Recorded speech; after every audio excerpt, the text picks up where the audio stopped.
আসসালামু আলাইকুম এভরিওয়ান, কেমন আছো তোমরা সবাই? আশা করি তোমরা যে যেখানে আছো সবাই ভালো আছো। আলহামদুলিল্লাহ আমিও ভালো আছি। চলে আসলাম আজকে আবার আরও একটি খাবার রেসিপি নিয়ে। আশা করি প্রতিদিনের মতো আজকের খাবার রেসিপিটিও তোমাদের সবার কাছে ভালো লাগবে। আজকে আমি পাকা আম দিয়ে একদম ভিন্নভাবে ভিন্ন স্বাদের একটি রেসিপি তৈরি করে নিব। আশা করি প্রতিদিনের মতো আজকের খাবার রেসিপিটিও তোমাদের সবার কাছে ভালো লাগবে। আজকের রেসিপিতে আমার প্রথম উপকরণ লাগবে আম। এখানে আমি 3টি আম নিয়ে নিলাম। আম 3টি কেটে ব্লেন্ডার করে নিতে হবে। আম 3টি কেটে ব্লেন্ডার করে নেওয়া হয়ে গেল।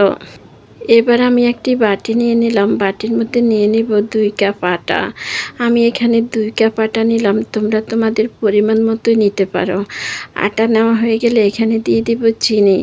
এখানে আমি আমার পছন্দ মতো মিষ্টি অ্যাড করব। তোমরা তোমাদের পছন্দ মতোই মিষ্টি অ্যাড করতে পারো। এবার দিয়ে দিব সামান্য পরিমাণ বেকিং পাউডার আর দিয়ে দিব স্বাদ মতো লবণ।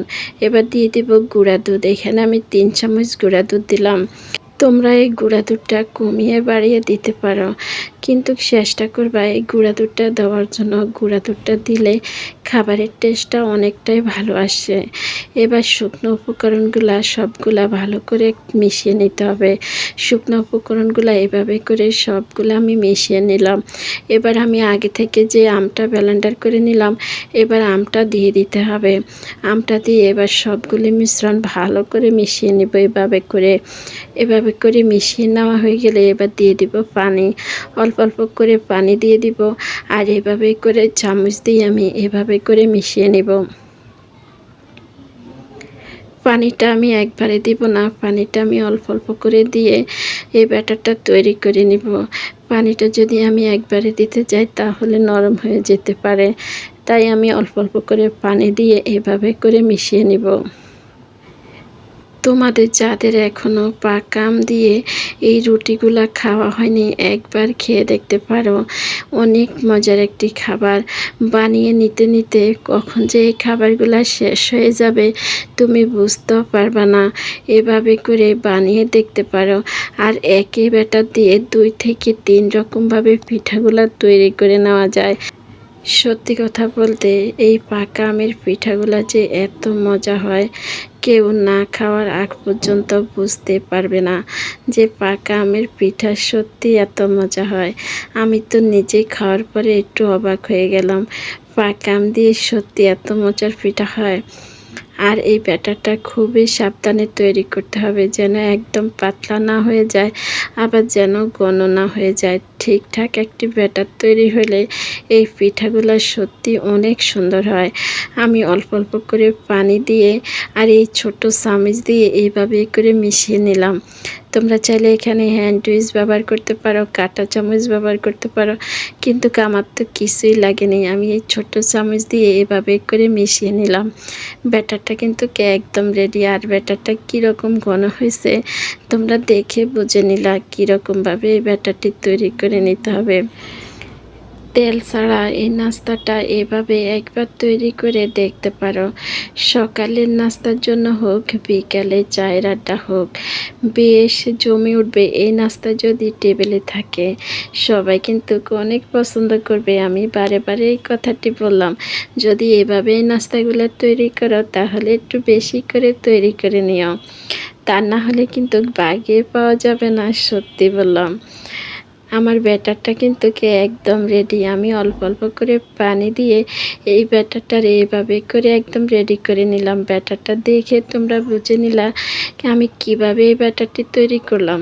আর এই ব্যাটার থেকে আমি কিছুটা ব্যাটার সরিয়ে নিলাম। আমি তো বললাম একটি ব্যাটার দিয়ে 2 থেকে 3 রকমভাবে পিঠা তৈরি করে নেওয়া যাবে, তাই আমি কিছুটা ব্যাটার একটি বাটির মধ্যে তুলে রাখলাম। এবার আমি এই ব্যাটারটারে হাতের সাহায্যে আরও কিছুটা সময় এভাবে করে মিশিয়ে নিলাম। মিশানো যখন হয়ে গেল এবার আমি চুলার মধ্যে একটি প্যান বসিয়ে দিলাম। প্যানের মধ্যে দিয়ে দিলাম সামান্য পরিমাণ তেল।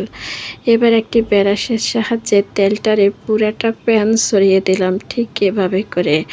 আর প্যানটা যখন গরম হয়ে আসবে এবার আমি যে ব্যাটারটা রেডি করলাম, এবার একটি হাতার সাহায্যে ব্যাটার থেকে 1 হাতা ব্যাটার এখানে প্যানের মধ্যে দিয়ে দিব। আমি এক হাতায় ব্যাটার দিলাম, বেশি দিব না। এবার আমি হাতার সাহায্যে এভাবে করে একটু ছড়িয়ে দিব, ঠিক এভাবে করে। তোমরা দেখে বুঝে নিলে আমি কিভাবে দিলাম। এবার অপেক্ষা করব 1 থেকে 2 মিনিট। 1 থেকে 2 মিনিটের ভিতরে খুব সুন্দরভাবে এই নাস্তাটি তৈরি হয়ে যাবে। আমার ভিডিওটা দেখতে দেখতে আমি জানি না একটু পর্যন্ত তোমরা কে কে আমার সঙ্গে এসেছো। তোমরা যারা এসেছো একটি লাইক দিতে ভুলে গেছো, একটি লাইক দিয়ে দাও। আর এরকম নিত্য নতুন সহজ সহজ খাবার রেসিপি পেতে আমার চ্যানেলটা তোমরা যারা এখনও সাবস্ক্রাইব করোনি আমার চ্যানেলটা সাবস্ক্রাইব করে দিয়ে রাখতে পারো। আমি যখন যে ভিডিও ছাড়ব তোমাদের কাছে নোটিফিকেশন চলে যাবে, তোমরা তোমাদের সময় সুযোগ বুঝে আমার ভিডিওটা দেখে নিতে পারো। আর তোমরা যারা এই কাজটা করেছো তোমাদেরকে জানাচ্ছি অসংখ্য অসংখ্য ধন্যবাদ। এভাবে প্রতিনিয়ত আমাকে সাপোর্ট করার জন্য, এভাবে আমার সঙ্গে থাকার জন্য। একটি নাস্তা কিন্তু একদমই রেডি। খুবই অল্প সময় এই নাস্তাগুলো তৈরি হয়ে যায়। আর এতটা নরম হয় যে খেতে যে এত মজা হয়, তোমরা একবার তৈরি করে দেখতে পারো। ঠিক এভাবে করে আমি যেভাবে এই ব্যাটারটি তৈরি করলাম, পারফেক্ট যদি একটি ব্যাটার তৈরি হয় তাহলে এই নাস্তাটি ঠিক এরকম হবে। এই নাস্তাটি সত্যি অনেক মজা হয় খেতে। একটি নাস্তা কিন্তু হয়ে গেল। একইভাবে করে আমি আরও একটি নাস্তা দিয়ে দিব। দেওয়া হয়ে গেলে আমি হাতার সাহায্যে ঠিক এভাবে করে ছড়িয়ে দিলাম। এই পিঠাগুলা প্যানের মধ্যে দেওয়ার আগে যে কোনো কিছু দিয়ে একই মাপের যদি দেওয়া হয় তাহলে সবগুলি পিঠা কিন্তু একের সমান হবে, ছোট বড় হবে না। তাই একটি হাতার সাহায্যে একই মাপের সবগুলি পিঠা আমি দিব। আর দেওয়ার সাথে সাথে দেখো খুবই ছিদ্রযুক্ত, মনে হবে চিতল পিঠা, ঠিক এরকম। এই পিঠাগুলা অনেক নরম হয়, তাই খেতে অনেক মজা লাগে। তোমরা যারা এখনও একটি লাইক দিতে ভুলে গেছো একটি লাইক দিয়ে দাও। আর আমার ভিডিওর মাঝে, আমার কথার মাঝে কোনো কিছু যদি ভুল হয়ে থাকে তাহলে তোমরা সবাই আমাকে ক্ষমায় দৃষ্টি দেখবেন। কথা বলতে বলতে একইভাবে আমি বেশ কয়েকটা পিঠা বানিয়ে নিলাম। আর একইভাবে করে আমি সবগুলি পিঠা বানিয়ে নেব। এই পিঠাগুলো বানিয়ে নিতে একদম সময় লাগে না, খুবই অল্প সময়ে এই পিঠাগুলো হয়ে যায়।